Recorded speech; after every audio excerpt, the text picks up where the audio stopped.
ما 28 ساله یا 29 ساله عسکری امارت هستم.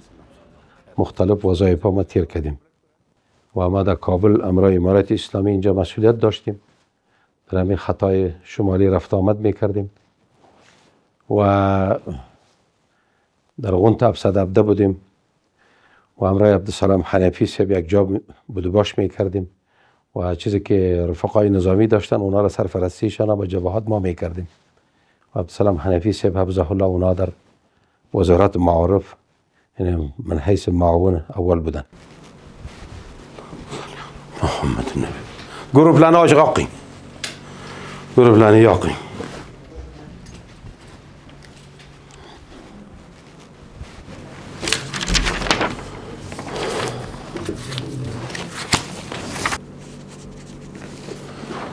صحتتان خوب است شکیب جان؟ بخیر هستین؟ با کارا زله و خسته نشده باشی؟ کسای انتظار باشن بگوین بیان امرایشان دیدن بکنیم پسان باز دیگه کارا است مصروف می باشیم. کسی مراجعین باشه. یک کوتاه مدت قماندان لیوه راکت فجور که می گفتن در برابر نزدیکای میدانوایی ولایت بلخ بود، اونجا مسئولیت ما بود. و بعد از آن فرقه 70 میکانیزه حیرتان مسئولیت به دوش ما سپرده شد و جبهات مختلف رفقا داشتیم و تایی که افغانستان از طرف اشغالگرا اشغال شد و از طرف ناتو رأسش امریکا و بعد از آن ما اسیر شدیم.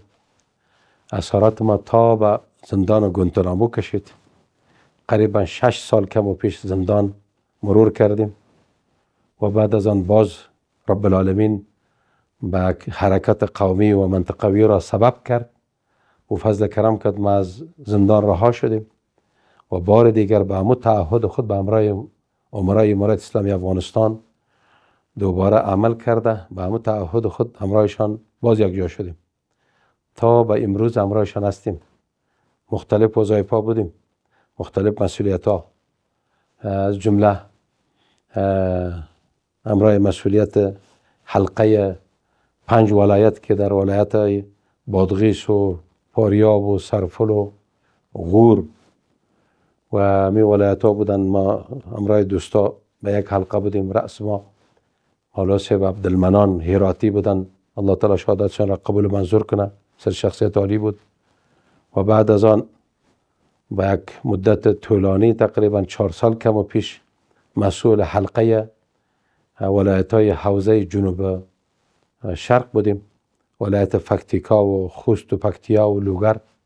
و بعد از آن 2 ولایت اضافه شد، کابل و فروان هم باز به 6 ولایت ما مسئولیت کردیم و یک مدت طرف های مشرقی بودیم ما و مولا فتح الله صاحب که فعلا والی ارزگان است و به یک حلقه کار میکردیم.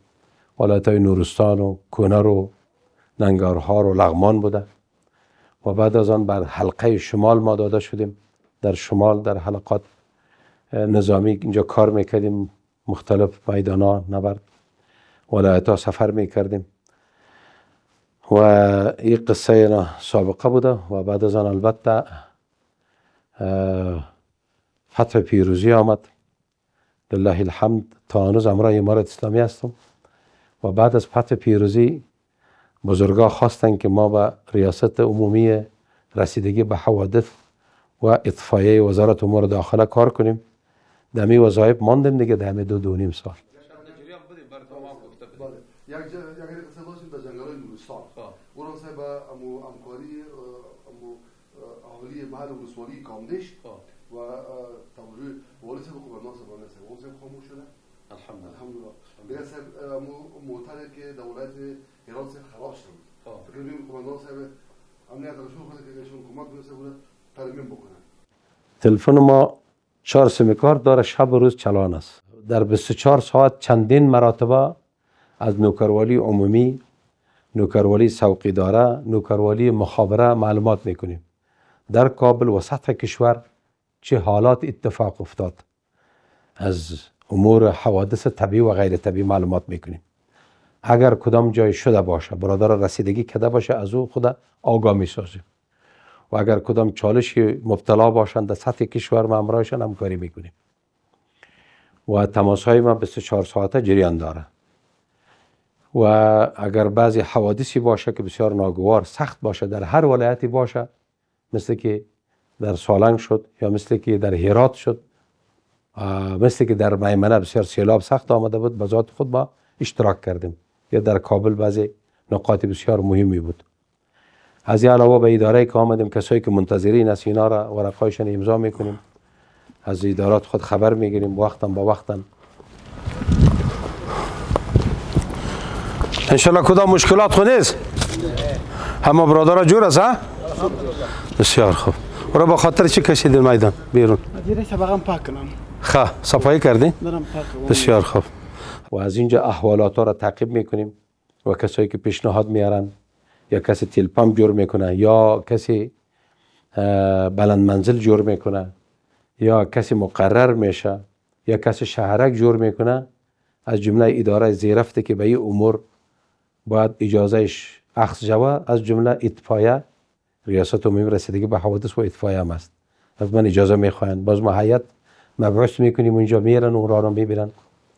و بعد از این در این روزا باز همراه خطه عملیاتی و کلینیک و معاونای خود و بعضی اداره زیرفت که اینجا یعنی اداره مهم است، اونا را دیدن میکنیم. سلام علیکم و رحمت الله و برکاته. دکتر صاحب جور هستین؟ صحتتان خوب است؟ بخیر هستین؟